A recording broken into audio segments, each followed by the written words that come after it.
Hello जी, good morning, नमस्कार, जय राम जी की। कैसे हैं आप सब? और पता नहीं वीडियो आफ्टरनून में आएगा कि इवनिंग में आएगा। तो जय श्री श्याम, जय श्री राम। तो अभी है नाइट का टाइम, मतलब है शाम के बज गए होंगे 6:30 के समथिंग। और मैं बना रही हूँ रात का खाना। शर्मा जी घर पर नहीं है, तो मैंने सोचा वो आए उससे पहले मैं फटाफट से खाना वाना जो भी है ना वो अपना बना करके तैयार कर लूँ, क्योंकि वो आएंगे उसके बाद में फिर उनका भी काम हो जाता है ना। थोड़ा बहुत तो इधर उधर से कोई ना कोई काम निकाल ही देते हैं।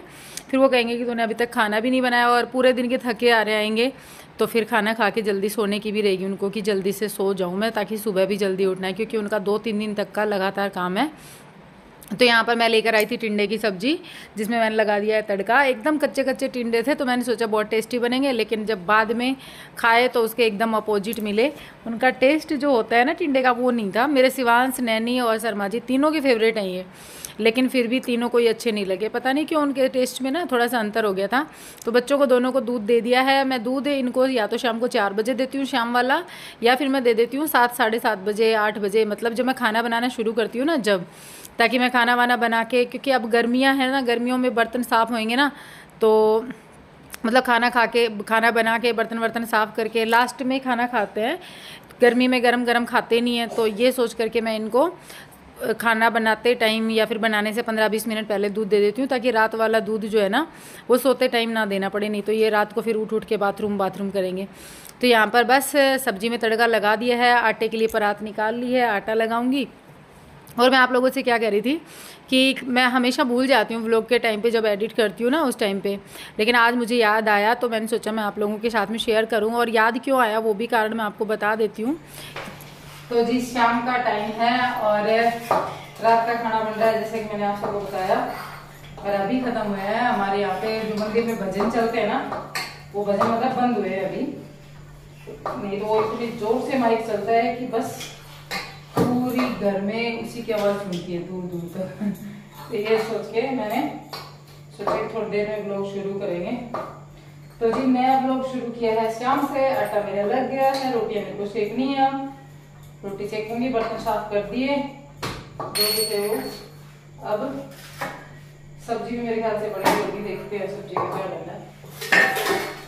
शर्मा जी भी अभी भी नहीं है। तो जी आज क्यों याद आया वो भी मैं आपको बता देती हूँ कि अभी थोड़ी देर पहले मेरी आरती से बात हुई थी।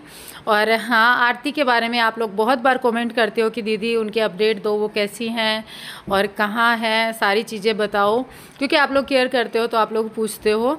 तो मैं उन सब के लिए जो कि आरती की केयर करते हैं, आरती को देखते थे, आरती के साथ जुड़े थे, उन सबको बताना चाहूँगी कि आरती की तबीयत एकदम ठीक है और फ़िलहाल वो अपने ससुराल में है।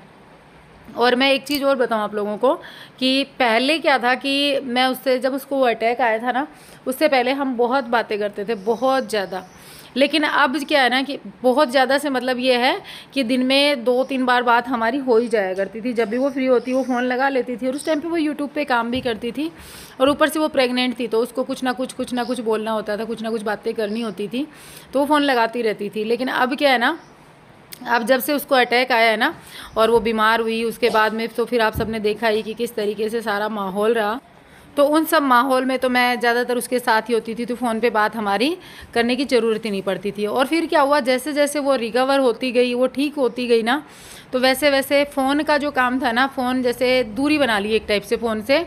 उसने व्लॉगिंग भी बंद कर दी, और हम सब ने भी कहा कि तू हाँ व्लॉग बनाना बंद कर, क्योंकि उससे माइंड में स्ट्रेस रहता था कि आज व्लॉग नहीं गया है, व्लॉग बनाना है, इस तरीके से माइंड में चलता रहता था। तो हमने पहले उससे फ़ोन पे व्लॉग बनाना बंद करवाया कि तू मत बना, और उससे बनते भी नहीं थे भाई। वो 2-4 दिन में बनाती थी एक, और उसका भी उसको बहुत ज़्यादा बर्डन रहता था, तो उसने वो व्लॉगिंग बंद की। फिर क्या था कि उसका ये रहता था कि मैंने जीजी से बात नहीं की, मैंने मम्मी से बात नहीं की, तो वो उस चीज़ की भी टेंशन लेती थी, छोटी छोटी चीज़ों की टेंशन होती थी उसको। तो धीरे धीरे हमने उसको ये कहना शुरू किया कि तू रेस्ट कर, तू बात करने के लिए हमारे पास पूरी लाइफ पड़ी है, तू रेस्ट कर, फ़ोन से दूर रह। क्योंकि वो जब फ़ोन लगाती तो कहती थी मुझे नींद आ रही है, लेकिन मैं तेरे से बात भी करना चाहती हूँ। तो बस यही चीज़ें उसको समझाते हैं कि तू रेस्ट करने पे ध्यान दे, क्या रखा है बातों में, बात तो हमारी ज़िंदगी भर चलनी ही है। तो ऐसे करते करते क्या हुआ कि जब उसको समझाया तो उसने समझा भी उस चीज़ को, और उसने अब प्रॉपर रेस्ट करना शुरू किया, और सिर्फ अपने बच्चों पे और अपनी एक्सरसाइज पर उसने ध्यान देना शुरू किया। मतलब कि वो अब जो टाइम है ना, ये सारी चीज़ें बताने के पीछे रीज़न जो है ना वो बता रही हूँ। अब जो है ना, अब इतना फ़ोन से उसकी दूरी हो गई है कि फ़ोन कॉल्स भी हमारी नहीं होती हैं। कोई हफ्ते 10 दिन में 15 दिन में हम एक बार बात कर लें तो कर लें। वो मतलब वो पीसफुल लाइफ नहीं होती है, सुकून भरी लाइफ, बिना कोई टेंशन वाली सुकून से रहना, उस लाइफ में है। और दूसरी बात, अभी वो कहाँ है, तो ससुराल थी वो, ससुराल से वो लोग गए हैं बीकानेर, और बीकानेर से वो दवाइयाँ उसकी हर महीने जो चलती है ना, वो मम्मी के साथ जा कर के दवाइयाँ लेकर आई थी। मम्मी को क्या होता है कि हर महीने एक बार घर तो हमारा वहाँ पर है, संभालना होता है, तो मम्मी घर को बस एक बार झाड़ू वगैरह लगा के आ जाती है, उसको संतुष्टि मिल जाती है मम्मी को कि हाँ मेरा घर साफ़ करके मैं आ गई, और साथ साथ आरती की दवाइयाँ भी लेकर आ जाती है। तो बस दोनों गए थे वहाँ पर, और काफ़ी कमेंट आए थे कि बुटाटी धाम भी जाना चाहिए आरती को, काफ़ी दिन हो गए वहाँ की फेरी लगाए हुए। तो आरती जो है वो बुटाटी धाम जाकर आ चुकी है, अभी वो बुटाटी धाम ही गई थी। और अभी की मैं मतलब बुटाटी धाम और बीकानेर जाकर दवाइयाँ लेना, ये दोनों काम उसने किए थे। और मैं एक चीज़ और बताऊँ आप लोगों को कि मेरी उससे अभी जो बात हुई है आज, उसमें उसने क्या कहा है कि वो धीरे धीरे व्लॉगिंग करना अब शुरू करेगी, क्योंकि काफ़ी टाइम हो गया ना, उसने एक टाइप से स्पेस बना लिया था और काफ़ी हद तक वो अब ठीक है। तो मैंने उसको एक ही चीज़ कही कि जब तेरे को तू मतलब स्ट्रेस मत लेना, खुशी खुशी जब तेरा मन करे ना, जिस दिन तू खुश रहे उस दिन तू एक व्लॉग बना, तेरी अपडेट दे। और मतलब ये सोच के मत बनाना कि मुझे यूट्यूब पर कामयाब होना है या मुझे कुछ करना है, तुझे तेरी खुशी के लिए बनाना है तो तू बना। तो ये सारी चीज़ें उसको कही, तो उसके दिमाग में आया कि हाँ जीजी मैं ऐसे ही बनाऊंगी। और वो हर एक बात जो है ना वो बहुत आराम से प्यार से मान लेती है। हाँ पहले से अब में उसकी लाइफ में ये है कि ये जो अटैक था ना, उसको ये सिखा कर गया कि शांति से अपने दिमाग को कंट्रोल में करके सुकून के साथ कैसे जीना होता है। मतलब वो हर एक चीज़ से अब दूर है। उसको सिर्फ़ और सिर्फ अगर वो सुनती है भगवान के भजन सुनती है फ़ोन में, और बाद में अपने सो जाती है, अपने बच्चों के साथ में खेलती है, और बाकी कोई भी चीज़ से उसको काम नहीं हुआ तो उसको टेंशन नहीं है। बाकी चीज़ें हो रही हैं, कुछ भी कहीं भी कुछ भी दिक्कत होती है तो उसको कोई टेंशन नहीं है, वो सिर्फ अपनी सुकून भरी लाइफ में है। और यही हर एक इंसान के साथ होना चाहिए कि देखो हम लेडीज जो होते हैं ना, छोटे छोटे कामों की टेंशन ले लेते हैं कि घर का काम टाइम पर नहीं हुआ, 2 घंटे लेट हो गए तो भी हमारे दिमाग में चलता रहेगा कि आज काम नहीं हुआ, काम नहीं हुआ, और उस चीज़ से भी हम लोग स्ट्रेस में रहते हैं। और भी कई छोटी छोटी ऐसी चीज़ें जिनको सोच करके हम लोग इसी तरीके से स्ट्रेस में रहते हैं। बच्चे ने खाना नहीं खाया तो स्ट्रेस में रहते हैं, या फिर खुद की और आजू बाजू की मोहल्ले की सब पंचायती जो होती है ना, उन सब की टेंशन हम लोग ले लेते हैं, लड़ाई नहीं हुई तो स्ट्रेस में ले लेते हैं। तो ये सारी चीज़ें जो है ना ये नहीं होनी चाहिए। इनसे ना हमारे काम पर इफ़ेक्ट पड़ता है और फालतू की कई चीज़ें दिमाग में चलती रहती हैं जिससे हेल्थ पर भी इफ़ेक्ट पड़ता है। तो अब आरती के लिए मैं लास्ट में एक ही चीज़ कहूँगी कि आप लोग टेंशन ना लेना, वो एकदम बढ़िया है, मज़े में है, और बहुत जल्द आप लोगों के साथ में वो हंसी खुशी, अगर उससे कोई व्लॉग बनेगा तो वो शेयर करेगी, नहीं बनेगा उस दिन भाई छुट्टी हो जाएगी।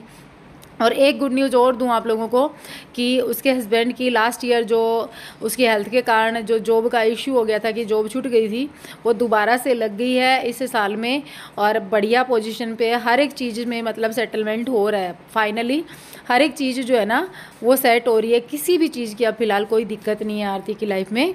उसका बेटा भी बड़ा हो रहा है, उसने चलना सीख लिया है, अब बहुत जल्द वो 1 साल और मतलब लगेगी, 2-2.5 साल का 2.5 साल का हो जाएगा जब वो स्कूल जाने लगेगा, तो उसकी लाइफ में और थोड़ा चेंज आ जाएगा, वो थोड़ी और फ्री हो जाएगी। तो यहाँ पर आपसे बातें करते करते मेरा काम सारा ख़त्म हो गया, खाना वाना बनकर एकदम तैयार है। तो ये देखो जी अपना खाना वाना बन के तैयार है। ये दूध है जो कि मेरे को फ्रिज में रखना है, और चक्कू नहीं धुला, चक्कू दूंगी। ये सब्जी, और इसमें दही जमाने के लिए दूध रखा है मैंने, इसका दही बनेगा। रोटियां सेक दी है, इसमें बर्फ़ निकाल के बाहर रखी है क्योंकि बच्चे जो है ना ये बर्फ़ का पानी पीते हैं फिर। और अब हमारे खाने के बर्तन बचे हैं जो कि हमें खाना खाना है। और शर्मा जी अभी नहीं आए हैं, टाइम क्या हो गया है, रात के 9 बज गए। शिवांश खड़ा हो यहाँ से, और अभी तक शर्मा जी नहीं आए हैं। तो मैं एक बार फ़ोन करके पूछती हूँ उनसे कि क्या बात है, इतनी देर क्यों हो रही है और कब तक आएंगे। और ये देखो मेरे फ़ोन लगाते ही आ गए साहब, 5 मिनट के अंदर पहुँच गए।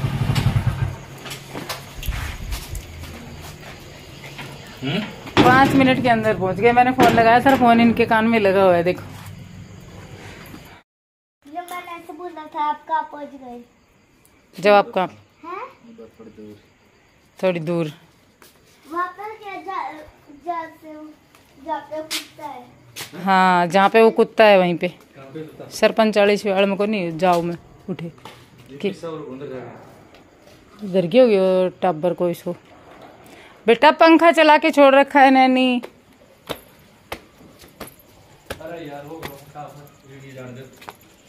के सुबह 9 बजे कराया करूँ मैं कर दो अपलोड लगाना।